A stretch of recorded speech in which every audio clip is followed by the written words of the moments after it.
everybody, and welcome to Storm Rigs. And today I'm going to be doing the end of the year book tag.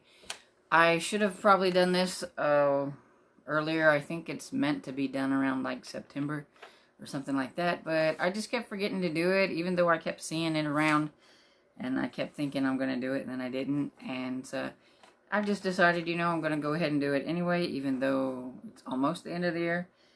I still need to accomplish things, so why not?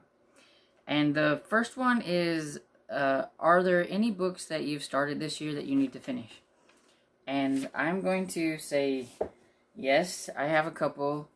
I've been working on this one. It's called Nightmare by Chad Nicholas. And I've had this on several TBRs because I keep meaning to read it. And I started it. Then I kind of started reading other things and kind of put it to the side. But I really need to finish it. It's a little confusing, but I am liking it. It's just a little confusing. I'm about 45% into it, so I just need to buckle down and finish it. So hopefully, if I don't get it finished by the end of this month, I will finish it next month.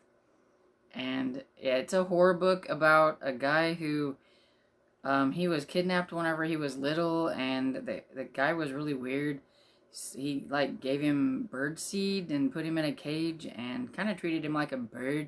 And you kind of get a little bit of that in here. And then there was a deal with a bunch of crows, and yeah. And now he's an adult trying to get on with his life. He's married, got kids, but he's having these nightmares, and it seems like maybe even though that guy is supposed to be dead, maybe he's not, and he's come back somehow or whatever. So yeah, I mean, it kind of goes back and forth with present day and then what happened to him back then, and sometimes that gets a little confusing for me, but it's not bad.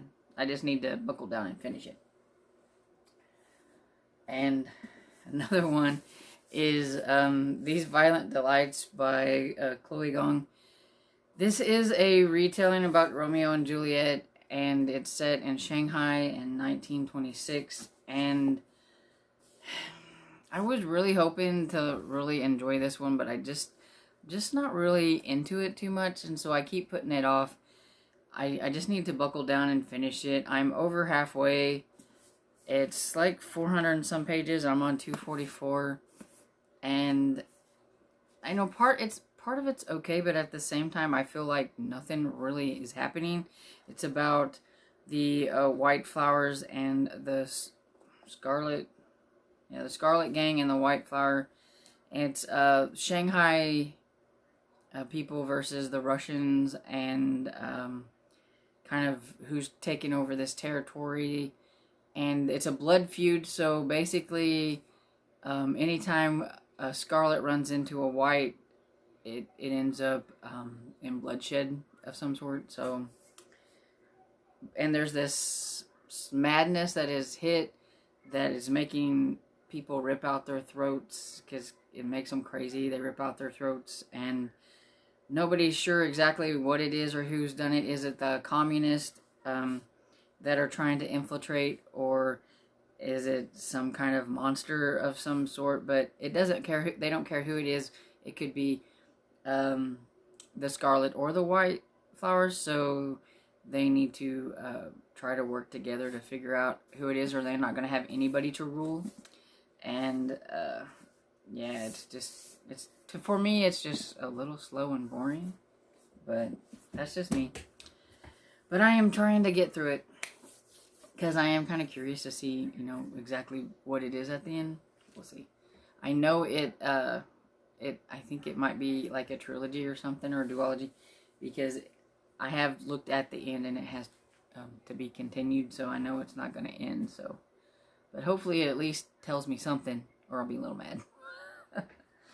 Okay, number 2. Do you have an autumnal book to transition into the end of the year? And actually, no, not really. I'm not a seasonal reader, so I don't really care what time of year it is. I read whatever I want to read. I do tend to lean towards a lot of more horror books whenever fall and stuff hits, and it's the same like in the winter. But I mean, I read horror books all year long, so it doesn't really seem like a transition to me. I do know that in the colder months, I do tend to like to read my cozy mysteries more, but still yet, I will read them anytime. So I don't really feel like I have an actual kind of book that transitions me. And number 3, are there still any new releases that I'm waiting for? And yeah, there's a couple of books that I am kind of curious about. A lot of the books that I was interested in, it seems like they got kind of knocked back till next year.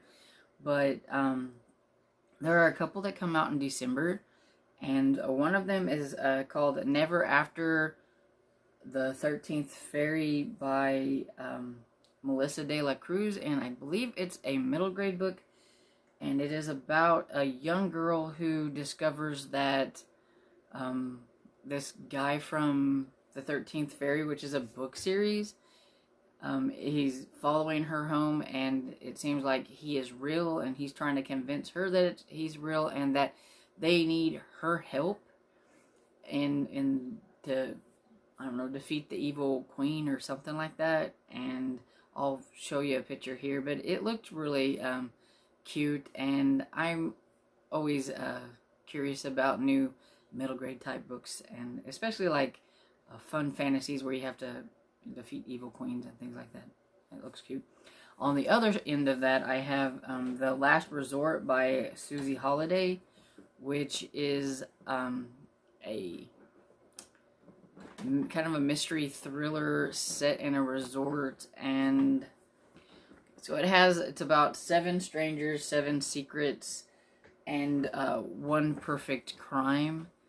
And so it's kind of one of those, I think, where they're all in this resort place, and maybe they can't get out, and something happens.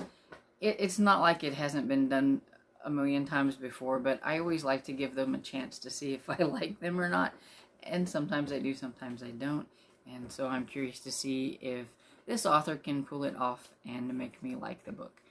And so there's a couple that I'm waiting for that come out in December. And then the next one is, what are 3 books that you want to read before the end of the year? And I think I'm going to have December is probably going to be mostly try to catch up on some review books that I got behind on and that I haven't had a chance to read, because I end up grabbing too many off of NetGalley, and it's a bad thing, but it happens every year. I tell myself I'm not going to get as many, and then, yeah, okay, it happens. Anyway, there are 2 cozy mysteries from 2 of my favorite series, and I can't believe I haven't actually got to these yet. So the first one that I'm going to be working on is Murder in the Bayou Boneyard by Ellen Byron. I'll post a picture here, and it was I believe, set during the Halloween time for October, and so it would have been a perfect time to read it then, but I was doing a different readathon type thing in October, and so I just never got to it. But I really, really want to get to it because I love that series. It's a Cajun country series, and I'm excited to get back with Maggie and Bo, and of course Gopher, the lovely basset hound. He's one of my favorite pet characters from the series. And then the next one is also a cozy mystery series from Cozy Mystery Series, and it is called Broadcast for Murder by J.C. Eaton. And this one has another one of my favorite dogs in it, Streetman. And not quite exactly sure what this one is about. Most of the time, if they're from my favorite series, I nab them and I don't read what they're about because I know I'm going to read them anyway. But it has an adorable cover, as you'll see, and has my man Streetman on there. And then the next one I have is the only holiday-related book that I have, so I figured I should at least read it in December, and that is Jingle All the Way by Debbie Maycomer, which, of course, it's a contemporary romance set during the Christmas time. She always has one. I think she has at least one a year that she always does for Christmas, and I like her Christmas romances, so I always try to grab them if I can, and so I need to get to that one. There are a ton more that I need to get to, but that is 3 that are going to be priorities, put it that way. And then, is there a book you think that could still shock you and become a favorite? Not really. I mean, I know I will enjoy Murder in the Bayou Boneyards and Broadcast for Murder, and I'm sure I will enjoy Jingle All the Way, but will they be like, 5-star favorites that I'm going to gush about? I don't know. Usually, most of my cozy mysteries, even if they're a favorite, they very rarely reach 5 stars. Usually they're like 4, 4.5. Because, they're just, the same thing, cozy, small town charm and stuff, and you solve a murder. Usually the sleuth does something that makes me want to smack them upside the head, even though they are some of my favorite characters. I did have a cozy mystery that I just recently read that did get 5 stars, but that one is probably like my top level favorite cozy mystery series. That's why it probably gets the 5 stars. But yeah. So I don't think anything that, I could be surprised though, because you never know. Those could be like really good books, and I could pick something else out that I haven't read yet that could be really good. But I mean, I don't have anything quite on my radar anyway. Then the last question is, have you already started making reading plans for 2021? And not really. I haven't made a whole lot of plans. I had some goals that I wanted for this year, but then, that just kind of went out the window with how the world is right now. And I just decided, I was just going to read whatever I wanted, and I didn't really concentrate on any kind of goals or challenges. And so I don't really have anything. I do think I want to do something. Like, I need to catch up on a lot of series, so I'm sure I'm probably going to have some kind of series catch up. Like, maybe I'll pick out a few series and try to work on them.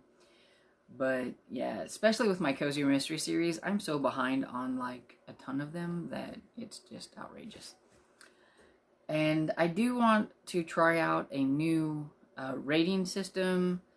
I've seen a few people do it, the Cowpile, and I'm trying to remember if I can remember exactly what it stands for, but I think it's character, atmosphere, writing style, plot, intrigue, logic, and enjoyment. And you take all the first letters and then it spells the like Cowpile thing. And I think it was G from Book Roast that started it, and she has a spreadsheet that you can download, and she's got all the cool stuff in it to where you put in a number, like if you rated the characters at 8, you rated the atmosphere a 5, you rated, you go through it, and then it gives you a number at the end, and then you can look to see where on the rating does it fall, if it's a 3-star, 4-star, 5-star, 2-star, things like that. And I always have a hard time deciding what to rate my books, because, even if I liked it, that doesn't mean I think it should be 4 stars. But then sometimes I'm like, I'm not sure if it's a 3-star. So I'm wondering if maybe this system will help me figure out, and I won't fret over it so much, maybe. I don't know. But I'm thinking of trying that. We'll see. I like watching the other ones use it, and so I'm thinking maybe I'll do it. But other than that, I don't think I have anything.